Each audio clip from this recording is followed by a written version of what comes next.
Hello everyone, how are you guys doing today? So today I present you with only 2 matches for Clan Blitz. Unfortunately, these are really the only solid clips that I've gotten in Clan Blitz. For the most part, I didn't perform well in Clan Blitz, and I honestly don't know why. I think it has to do with a skill issue. I just need to get good. Okay, no, but for real though, I didn't perform as good as I thought, even though I really like Clan Blitz. But I hope, hopefully I perform well in the next season. But either way, I hope you guys enjoy the video. Alright, so let's start the game off with Clan Blitz on Museum. So, I don't know how I feel about Paintbrush being in Museum. I think it's actually really well. I think it's really good here. I think you can perform relatively well and actually get some results here. That's genuinely how I feel about Museum. But I guess the most important part that I have to talk about is just how hard it is to defend and be aggressive with the paintbrush, considering that a lot of backliners usually pop up in Museum. But enough about that. I guess I can talk a little bit about what's going on in this game and what my thought process is. Okay, so I spawn in, I go here on the left side, I try to get as much paint as much as our paint on the floor so that we can quickly move up. Unfortunately, I get killed there by the Flingza roller, which, I gotta be completely honest, I'm very surprised the Flingza has a very long kill shot. To me, it's a little surprising that the Flingza can actually kill me faster than I can kill it. I think it's a little weird, but whatever, right?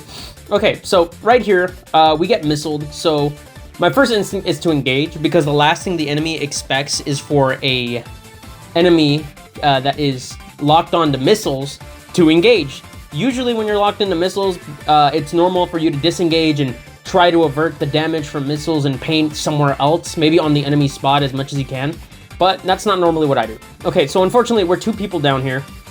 I get killed by the Stamper there, that's crazy, which it's not too much of a problem. I can still reposition myself and get to a better position and, defend, considering that they have 2 balls there, and that's exactly what we need to do.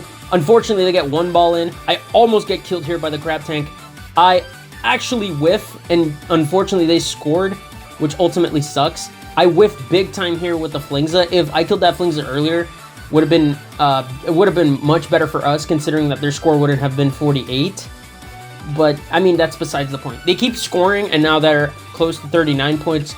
They're 39 points away from winning, which is going to create problems from us if we don't defend. This is something that I'm going to see consistently, especially in Clan Blitz. It's a very big problem in Clan Blitz that nobody really defends, or nobody tightens their defense when the clam basket on our side is open.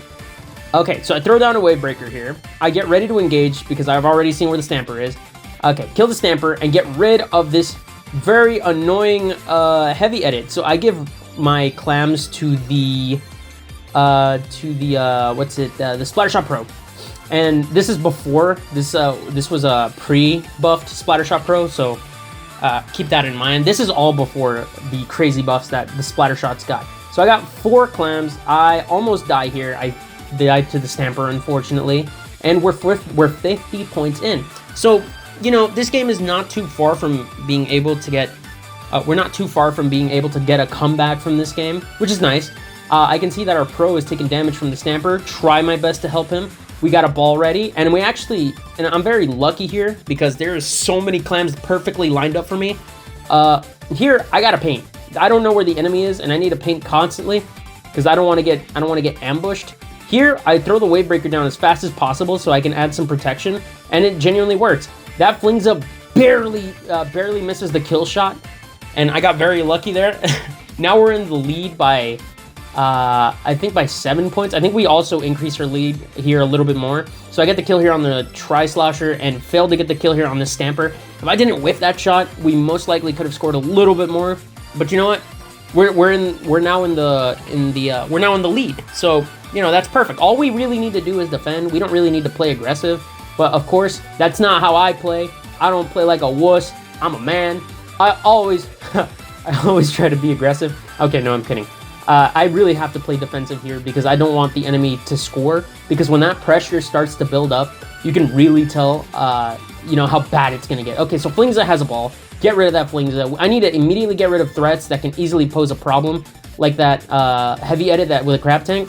Love doing that to crab tanks. Love aiming above them and taking them off guard, because nobody expects a paintbrush to do so much damage to a crab tank up close. Put my wave breaker down to deny damage. Charge up the curling so that I can engage the stamper. Fail miserably, of course, because I do. And I think I don't get the kill here on the stamper. No, I do get the kill on the stamper, but we do end up trading. No, I'm sorry. We don't end up trading. The Flingza gets me, which is unfortunate.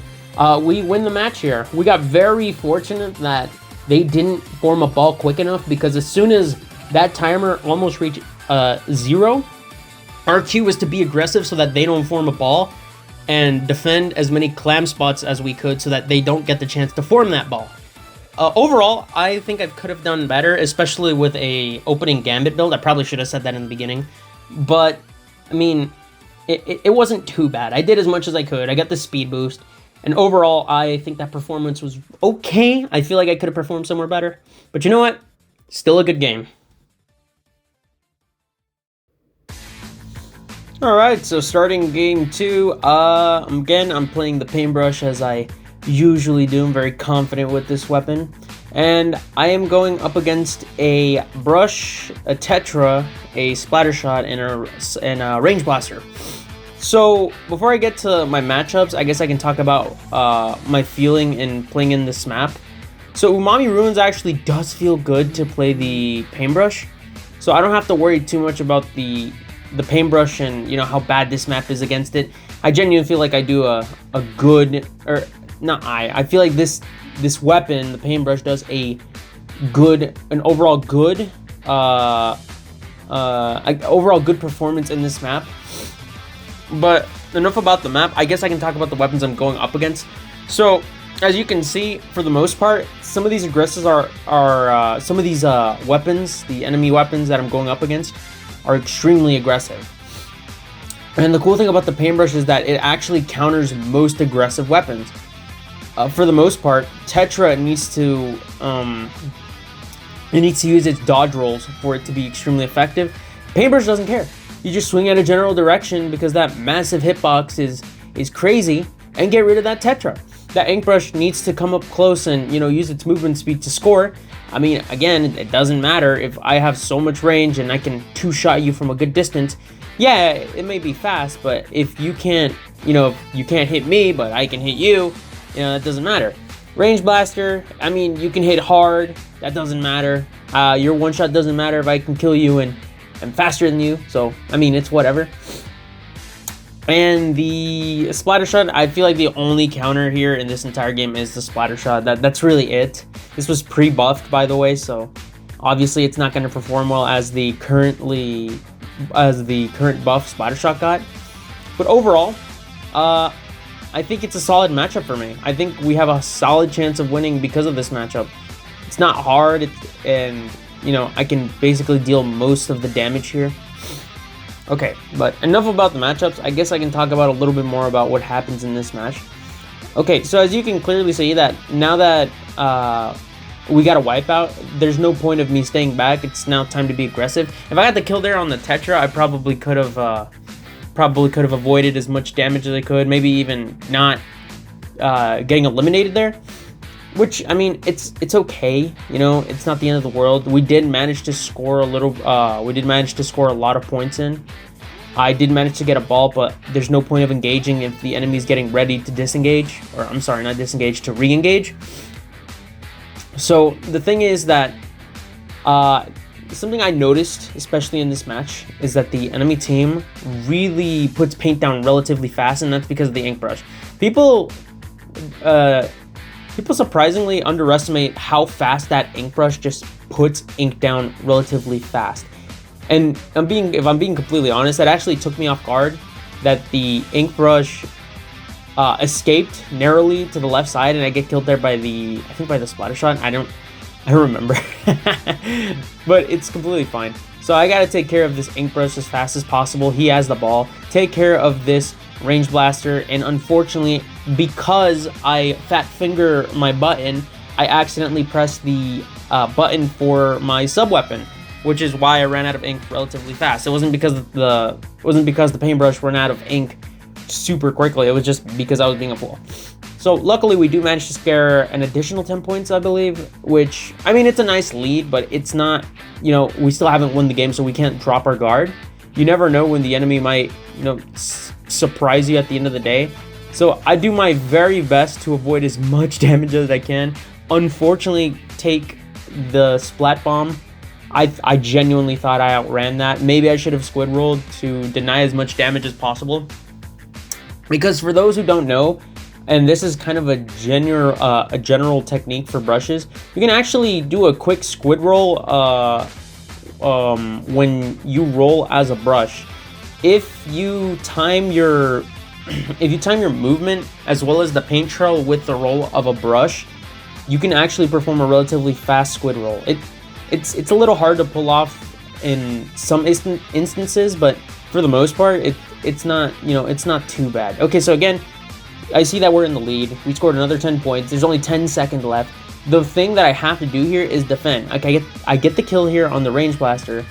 Absolutely whiff most of my shots here on the Tetra, which is fine, you know. I still can I still kill the Tetra. And now I gotta do my very best to defend here. I get the kill on the ink brush. I really wished that wave breaker popped a little sooner, so I got that quad. But at the end of the day, we still won. I mean, I can't be too greedy. I gotta take what I can get. It would have been a solid clip if I threw that wave breaker down and, you know, got a quad. That definitely would have been cool. But, you know, beggars can't be choosers, right? We still won the game. I definitely shouldn't complain about winning a game. I should take my W and, you know, be humble. But anyways, yeah, that was the second game. All right, and those are all 2 matches that I have to show for you guys. Like I said in the beginning, I didn't really perform well at all in Clan Blitz. As a matter of fact, I can pull up my score, my final score overall, just to prove it. So my overall score in Clan Blitz in the previous season was 2,626.6. So unfortunately, I didn't even perform as well as I should have. For the rest of the modes last season, I was over 27,000, and this, or not 27,000, 2,700, sorry. And in this season, I barely managed to scratch 2,600, which definitely proves a lot of concern that my worst mode as of now is Clan Blitz. I need to improve upon that if I really want to reach the goal of 2,800 X power. So I'm gonna get started and work on that as best as I can, so, you know, get to that goal. But again, these are all the matches that I got for all the modes, and be prepared for the next set of X-Rank videos that are gonna happen soon. I hopefully, you know, get to my goal and also meet some wonderful players, because I did meet a lot of I met a lot of capable players that, you know, knew what they were doing and definitely can, you know, handle their own responsibilities and whatnot. But regardless, I hope you guys enjoyed the video, and I will see you guys next time.